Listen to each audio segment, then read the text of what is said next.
At this point in August, summer vacations are wrapping up and back to school season is here, which means it's the time of year when we start taking a close look with our clients at their plans for the fall and year end. How do you usually feel heading into this season? Are you feeling prepared for the busy months to come? We all know how valuable this time of year is in your fundraising cycle, which is why it's so important to focus on creating a strong strategic plan for your donors. And that's why I invited two special guests, Debi Dunham and Veritus alumnus Jarrod Williams, to share what steps they recommend to set yourself up for a successful year-end season. Thanks for tuning in. Welcome to the Nothing But Major Gifts podcast from Veritus Group, featuring Richard Perry and Jeff Schreifels. Twice a month, we bring you the latest and best thinking about major gift fundraising, so you can develop authentic relationships with your major donors. Here are your hosts, Richard and Jeff. Welcome to the podcast today. I'm Jeff Schreifels, and today I've got two special guests with me to talk about some valuable tips and strategies to help you have an impactful fall fundraising season. I'll have our guests introduce themselves in a moment, but I first wanted to speak about how important it is you start planning for your fall and year-end fundraising strategy as soon as possible.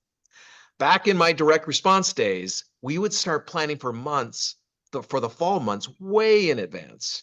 In fact, I'll bet that you have your first fall fundraising direct mail piece going out any day if it hasn't already.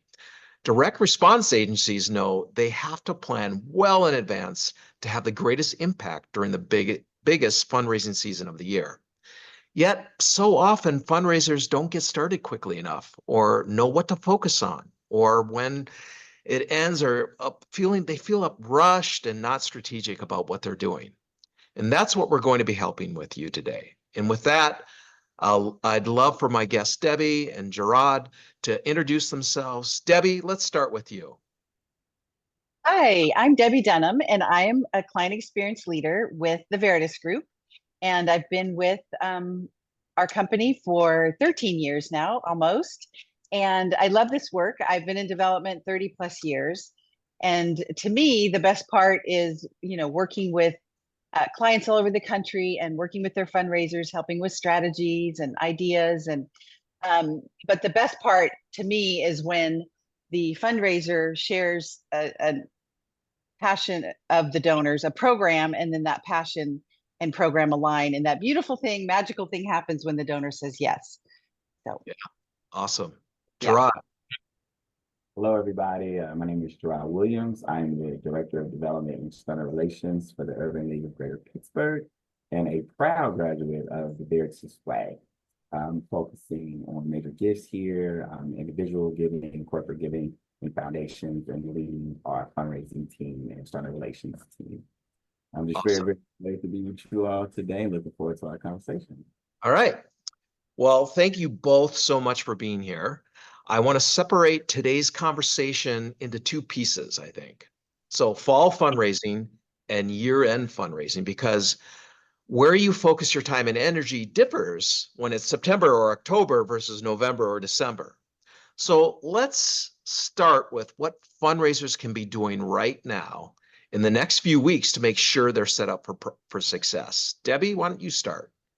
Okay, I think the main thing you want to be doing is looking at your portfolio and each donor individually to see who typically gives in the fall, maybe who's lapsed, who's light in their giving, that type of thing. And then you want to get with marketing and find out what they're going to be. Like Jeff said, they've already planned months in advance, so they already know what they're going to pitch or share with the donors. So you want to know that. I might get with program also and ask if they have a recent story of a changed life or something that, the donors' money had accomplished. And then, of course, finance to get a budget for what that program will cost for the donors.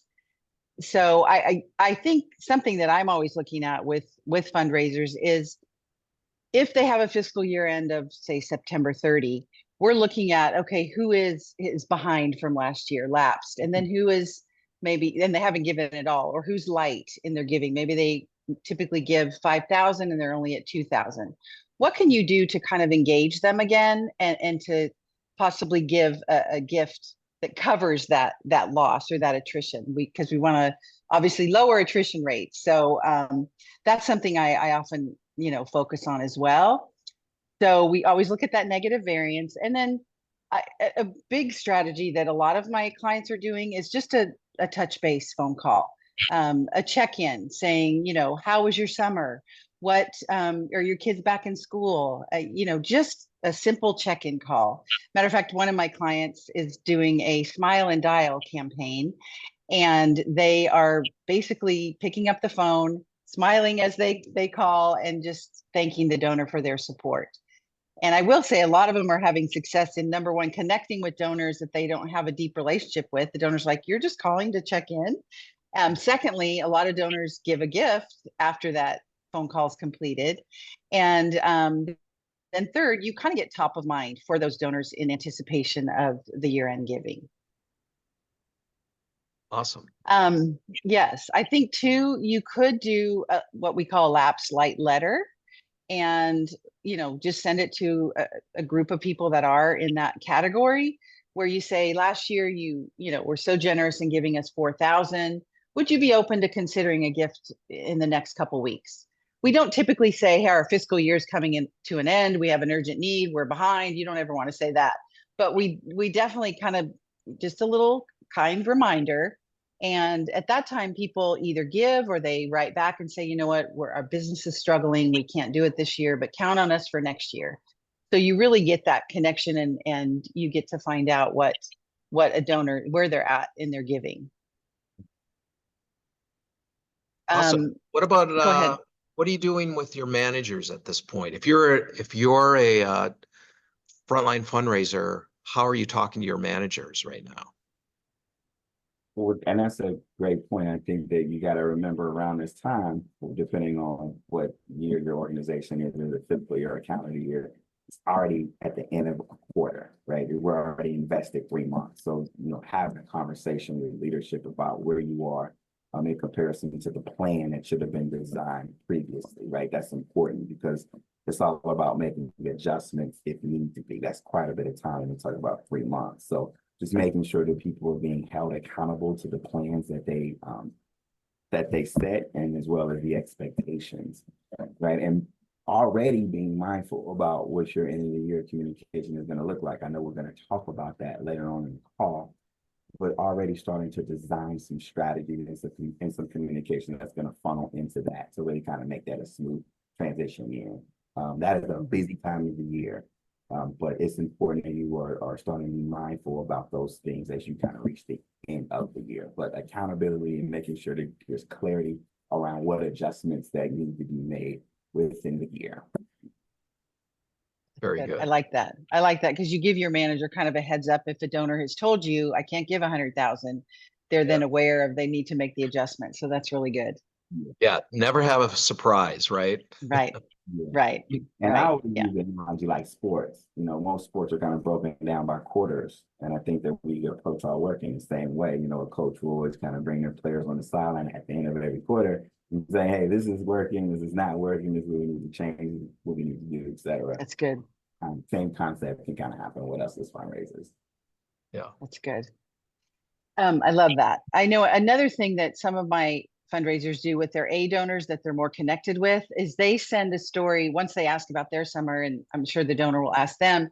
They then might send a photo of them at the beach or, with their family or something. Yes. And that just shares that you're a real person, and, they care about you, and it's kind of that two-way relationship, which is a beautiful thing when you're that, connected to donors. That's a really good point. And particularly with children or grandchildren, this is kind of back to school time, right? So that's always kind of so if you, are part of a nonprofit that does a lot of work around education, this is probably a critical time. Good. You kind of tell that story about children and them kind of investing in the children so they can change our world, things like that. So it is. This is a critical time. But I love everything that you said. That's Thanks. Another thing mentioning, share a story. If you, last week you were at your site and you talked to a gentleman that, said, thank you so much for this, that you've given me shelter. You want to quickly send that off to your donors to say, hey, you made a difference in Joe's life or Sally's life. Thank you so much. I just talked to him and he was so appreciative of the support. So that's always a nice, we call that a YMAD. You made a difference. And that's really good. Yeah. I think it's also good to celebrate donors, right?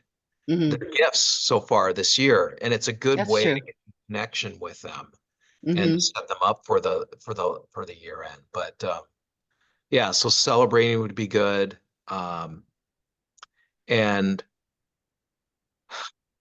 you mentioned this before, but really looking, you mentioned this, Debbie, really looking at your portfolio and really looking at those that have not been giving, that you expected to give, those that you say are light in their giving. It's really critical that you do that work right now because you still have time to develop what you need to develop with the donor in order to obtain that gift. Yeah, that's really good. I had one client that had a kind of a special project for back to school, and they went ahead and sent it to some of their light donors and some laps, but the light bumped up, and then they sent it to their ones that were at their giving level or a little bit above, and they gave extra gifts. So it was like over and above what they typically give. And that was, impactful for the donor to have that opportunity to be a part of a back to school program. Yeah. It was really good.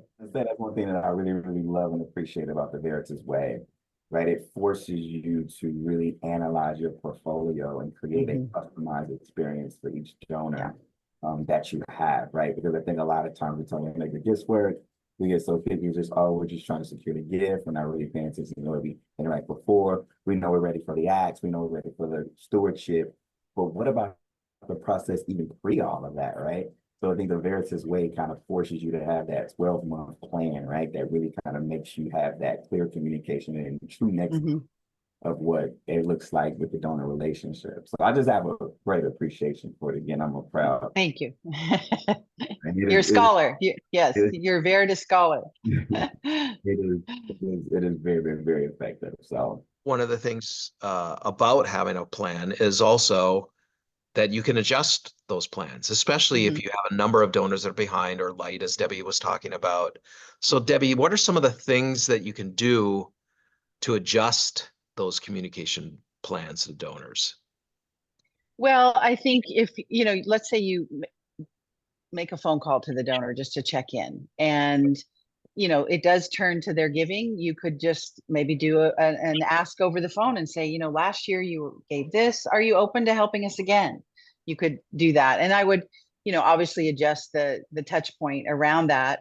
But like you said too, it's important to try to get the donors to get up to their level or more they did last year. And you don't want to miss those giving windows. Oftentimes when we work with clients, we're looking ahead a couple months and saying, okay, it's August right now. These donors typically give in October. What can we do in September to get them engaged with you? And that check-in call does that. So then you once again get top of mind, and they're going, oh yeah, year end is coming up. I need to figure out my finances, talk with my family, that kind of thing. Yeah. You had a story, Debbie, about this, didn't you? About one client that had like 11 donors or something that. Oh, yes.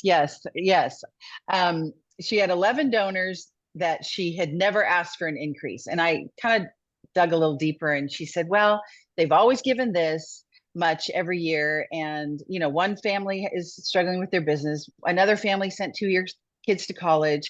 I said, well, have you ever talked to them about, making a greater impact?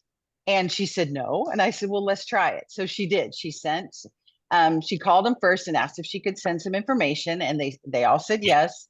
She sent it to the 11 and then followed up with a phone call, which is critical. You can't just send a letter and just let it slide. And of the 11, 8 of them increased. Some as much as, $5,000 to $10,000 increased their giving. And one couldn't give it all, which once again, she found out, and she was able to tell her manager, hey, this 10,000 isn't coming because of XYZ.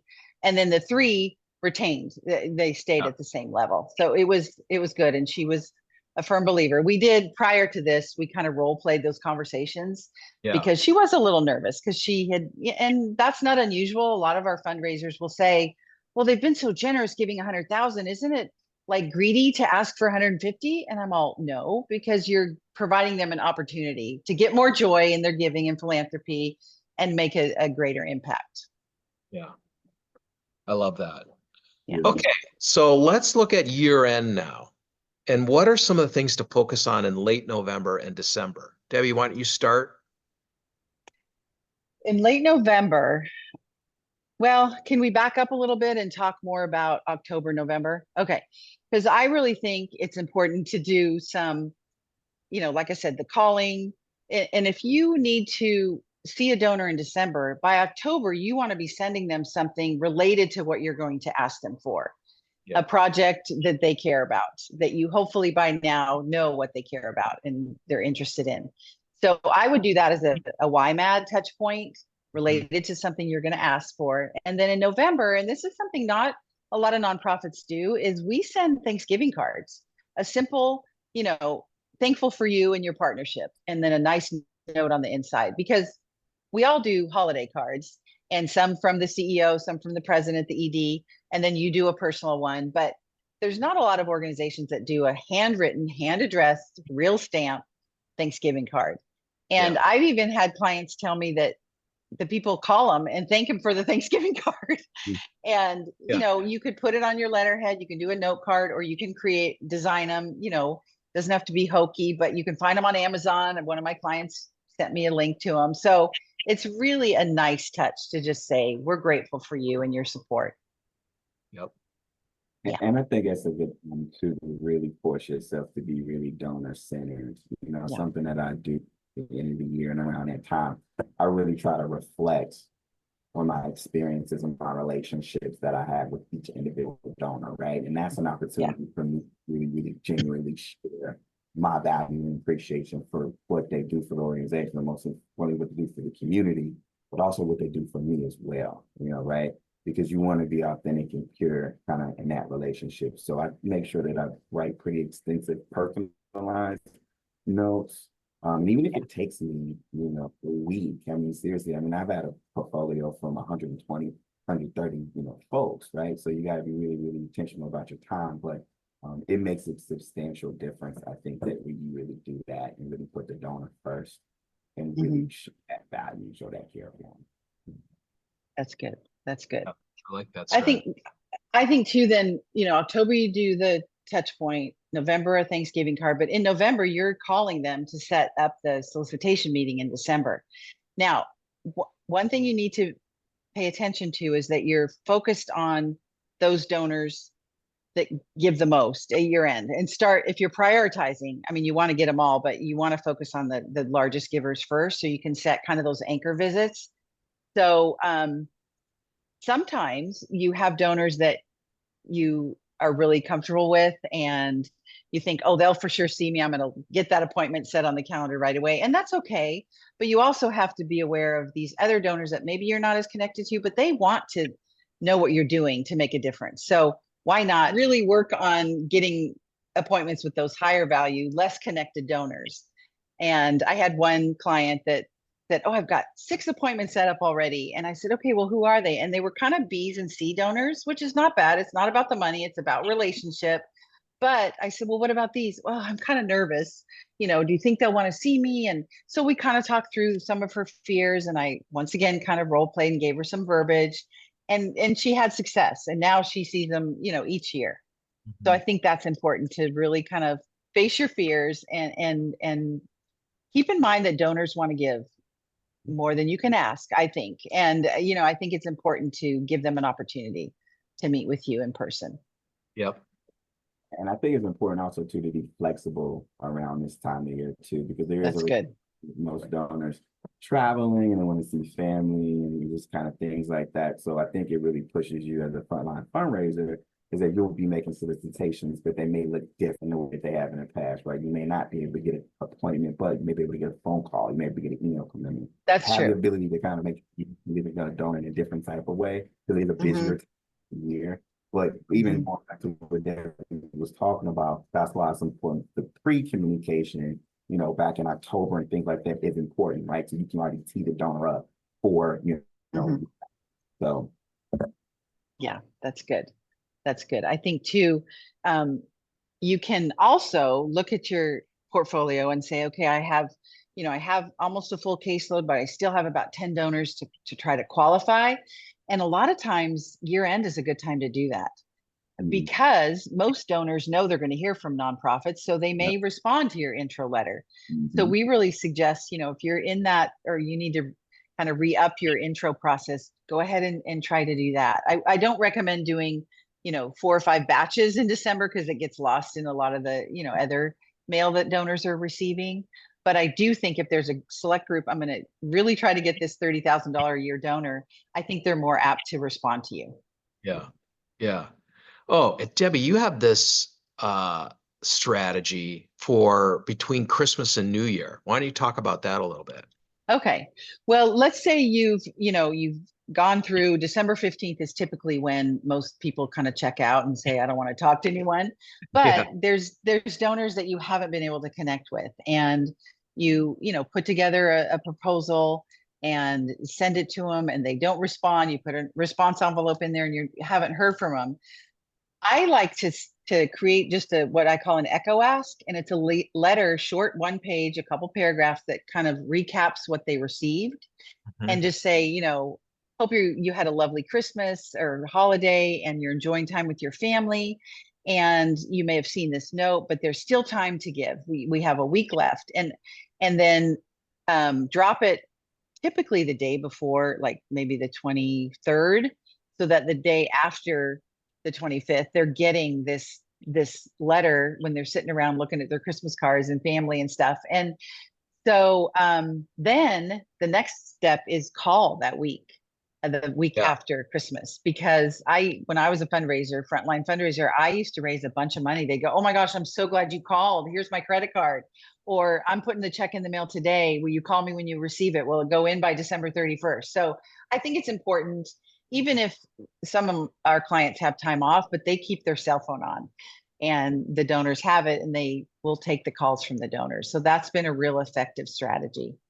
Debbie, I couldn't agree with you more about that. I mean, I've even been in a position where, I've even offered donors that have asked could I come pick up the check from their homes. Oh, that's good. Yeah. It gets cashed and make sure they can get their taxable donation by the end of the year. So it's kind of really looking for that flexibility, right? I know that Veritus promotes work-life balance, which is great, absolutely. But there is significant opportunities that live in that particular period of time. So just going back to that flexibility and really capturing some opportunities that live in times that you think that they don't. Yes. Yeah, that's a very Another thing too is a lot of your nonprofits have holiday events. So I know you're inviting donors to those events, and it's important to make the connection. But also, if you haven't had a chance to do a one-on-one meeting with them, call them within 24 to 48 hours after the event and just say, hey, what'd you think of it? And can I ask, did you learn anything new about our organization? And a lot of times that prompts them to go, oh, I didn't know you did this and this. Oh, well, we have this new project. Are you open to hearing more about it? Can I send you something? Or you want to meet for coffee? So it gives you another opportunity to connect with them, find out what they thought of it, thank them for coming, and, wish them happy holidays. Yep. Awesome. Whew, that was a lot of stuff, a lot of tips. Yeah. I really appreciate it. So, thanks for joining me. And we hope this has helped you provide focus and actionable takeaways so that you can have an impactful fall and year-end fundraising season. If you're looking for more on this topic, we've also created a planning guide that you can download from the link in the show notes or in the white paper section of our website. I hope you'll grab a copy. Well, thank you, and we'll see you next time. Thank you for joining us for the Nothing But Major Gifts podcast from Veritus Group. Richard and Jeff also write an ongoing blog that you can subscribe to for free at veritusgroup.com. Please join us again next time.